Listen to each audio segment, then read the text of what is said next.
ದಾಂಡೇಲಿಯ ಪಟೇಲ್ ನಗರದ ರುದ್ರಭೂಮಿಗೆ ಪೌರಾಯುಕ್ತರಾದ ವಿವೇಕ್ ಬನ್ನೆ ಭೇಟಿ, ಸಮಸ್ಯೆ ಬಗೆಹರಿಸಲು ತ್ವರಿತ ಕ್ರಮದ ಭರವಸೆ. ದಾಂಡೇಲಿಯ ಪಟೇಲ್ ನಗರದ ಹಿಂದೂ ರುದ್ರಭೂಮಿಗೆ ಅವಶ್ಯ ಮೂಲಸೌಕರ್ಯಗಳನ್ನು ಒದಗಿಸಿ ಸಮರ್ಪಕ ನಿರ್ವಹಣೆಗೆ ಅಗತ್ಯ ಕ್ರಮವನ್ನು ಕೈಗೊಳ್ಳಲಾಗುವುದು ಎಂದು ದಾಂಡೇಲಿ ನಗರಸಭೆಯ ಪೌರಾಯುಕ್ತರಾದ ವಿವೇಕ್ ಬನ್ನೆ ಅವರು ತಿಳಿಸಿದರು.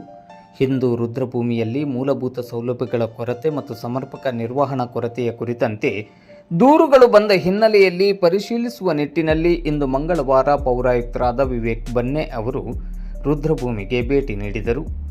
ರುದ್ರಭೂಮಿಯಲ್ಲಿರುವ ಸಮಸ್ಯೆಗಳ ಬಗ್ಗೆ ಪರಿಶೀಲನೆ ನಡೆಸಿದ ಬಳಿಕ ವಿವೇಕ್ ಬನ್ನೆ ಅವರು ಮುಂದಿನ ದಿನಗಳಲ್ಲಿ ಕಾವಲುಗಾರನ ಕುರಿತಂತೆ ಯಾವುದೇ ದೂರುಗಳು ಬರದ ರೀತಿಯಲ್ಲಿ ಸಮರ್ಪಕ ಕಾರ್ಯನಿರ್ವಹಣೆ ಮಾಡುವಂತೆ ಕಾವಲುಗಾರನಿಗೆ ಎಚ್ಚರಿಕೆಯನ್ನು ನೀಡಿದರು. ಈ ಸಂದರ್ಭದಲ್ಲಿ ಮಾಧ್ಯಮದ ಜೊತೆ ಮಾತನಾಡಿದ ಅವರು, ಇಲ್ಲಿ ಸಮಸ್ಯೆಗಳು ಇರುವುದು ನಿಜ, ಆದರೆ ನಗರಸಭೆಯಲ್ಲಿ ಪೌರ ಕಾರ್ಮಿಕರ ಸಂಖ್ಯೆ ಕಡಿಮೆ ಇರುವುದರಿಂದ ಕೆಲವೊಂದು ಸಲ ಇಂತಹ ಸಮಸ್ಯೆಗಳು ಎದುರಾಗುತ್ತದೆ. ಇಲ್ಲಿಯ ಸ್ವಚ್ಛತೆಯ ಕುರಿತಂತೆ ಗಮನಕ್ಕೆ ಬಂದ ತಕ್ಷಣವೇ ಸ್ವಚ್ಛತೆಗೆ ಅಗತ್ಯ ಕ್ರಮವನ್ನು ಕೈಗೊಳ್ಳಲಾಗಿದೆ. ನೀರಿನ ವ್ಯವಸ್ಥೆಯನ್ನು ಸರಿಪಡಿಸಲಾಗಿದೆ. ವಿದ್ಯುತ್ ದೀಪದ ಸಮಸ್ಯೆ ಇರುವುದನ್ನು ಗಮನಿಸಿ ಈಗಾಗಲೇ ವಿದ್ಯುತ್ ಕಂಬಗಳನ್ನು ಅಳವಡಿಸಲಾಗಿದ್ದು ಇವತ್ತೇ ವಿದ್ಯುತ್ ದೀಪಗಳ ಅಳವಡಿಕೆಯು ಪೂರ್ಣವಾಗಲಿದೆ. ರುದ್ರಭೂಮಿಯಲ್ಲಿರುವ 4 ಅಗ್ನಿಕುಂಡಗಳಲ್ಲಿ ಒಂದು ಅಜೀರ್ಣಾವಸ್ಥೆಯಲ್ಲಿದ್ದು ಅದನ್ನು ಬದಲಾಯಿಸಲು ಈಗಾಗಲೇ ಸಿಬ್ಬಂದಿಗಳಿಗೆ ಸೂಚನೆಯನ್ನು ನೀಡಿದ್ದೇನೆ. ರುದ್ರಭೂಮಿಯ ಮೇಲ್ಛಾವಣಿ ಶೀಟ್ ಮೇಲೆ ಬಿದ್ದಿರುವ ಬಿದಿರಿನ ತುಂಡುಗಳನ್ನು ಯಂತ್ರದ ಸಹಾಯದಿಂದ ತೆಗೆಯಬೇಕಾಗಿರುವುದರಿಂದ ವಾರದೊಳಗೆ ಆ ಕೆಲಸವು ಮುಗಿಯಲಿದೆ. ಕಾವಲುಗಾರ ಕರ್ತವ್ಯದಲ್ಲಿ ಇರುವಂತೆಯೂ ಹಾಗೂ ಇಲ್ಲಿಯ ಸ್ವಚ್ಛತೆ ಮತ್ತು ನಿರ್ವಹಣೆಯ ಬಗ್ಗೆ ಸೂಕ್ತ ಮಾಹಿತಿಯನ್ನು ನೀಡಲಾಗಿದೆ. ನಗರಸಭೆಯಿಂದ ನೀರಿನ ವ್ಯವಸ್ಥೆಯನ್ನು ಮಾಡಲಾಗಿದ್ದರೂ ನಳವನ್ನು ತುಂಡು ಮಾಡಿರುತ್ತಾರೆ. ಸಾರ್ವಜನಿಕ ಆಸ್ತಿಗಳ ರಕ್ಷಣೆಯ ನಿಟ್ಟಿನಲ್ಲಿ ದಯವಿಟ್ಟು ಸಾರ್ವಜನಿಕರು ನಗರಸಭೆಯ ಜೊತೆ ಕೈಜೋಡಿಸುವಂತೆ ವಿವೇಕ್ ಬನ್ನೆ ಅವರು ಮನವಿಯನ್ನು ಮಾಡಿದರು. ಈ ಸಂದರ್ಭದಲ್ಲಿ ನಗರಸಭೆಯ ಆರೋಗ್ಯ ನಿರೀಕ್ಷಕರಾದ ವಿಲಾಸ್, ವಿದ್ಯುತ್ ದೀಪ ವಿಭಾಗದ ಸಲೀಂ ಹಾಗೂ ನಗರಸಭೆಯ ಸಿಬ್ಬಂದಿಗಳು ಉಪಸ್ಥಿತರಿದ್ದರು. ರುದ್ರಭೂಮಿಯ ಅಲ್ಲಿ ಸಾಕಷ್ಟು ಕೆಲವೊಂದು ಮೂಲಭೂತ ಸೌಕರ್ಯಗಳ ಕುರಿತಂತೆ ನೀರಿನ ನಳ ಕಟ್ಟಾಗಿತ್ತು. ತಮ್ಮ ಗಮನಕ್ಕೆ ಬಂದ ಕೂಡಲೇ ಅದು ವ್ಯವಸ್ಥೆ ಆಗಿದೆ. ಕೆಲವೊಂದು ಸಂದರ್ಭದಲ್ಲಿ ಟ್ಯಾಂಕಲ್ಲಿ ನೀರು ತುಂಬದೇ ಇರೋದರಿಂದ ಜನ ಅದು ಯಾಕೆ ಅದೆಲ್ಲ ತಿಳ್ಕೊಂಡಿರುವುದಿಲ್ಲ. ಆ ಸಂದರ್ಭದಲ್ಲಿ ಜನರಿಗೆ ವ್ಯವಸ್ಥೆ ಆಗದೇ ಇದ್ದಾಗ ಜನ ಸಹಜವಾಗಿ ದೂರನ್ನು ಕೊಡ್ತಾರೆ. ಆನಂತರ ಮೇಲ್ಗಡೆ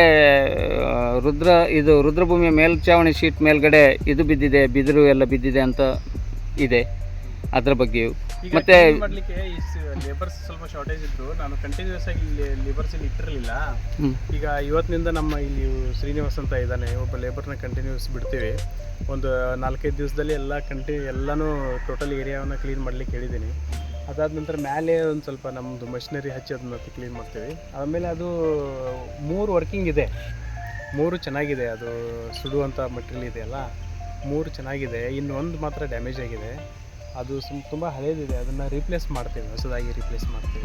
ಆಮೇಲೆ ವಾಟರ್ ಟ್ಯಾಪ್ ಕನೆಕ್ಷನ್ ಇದೆ.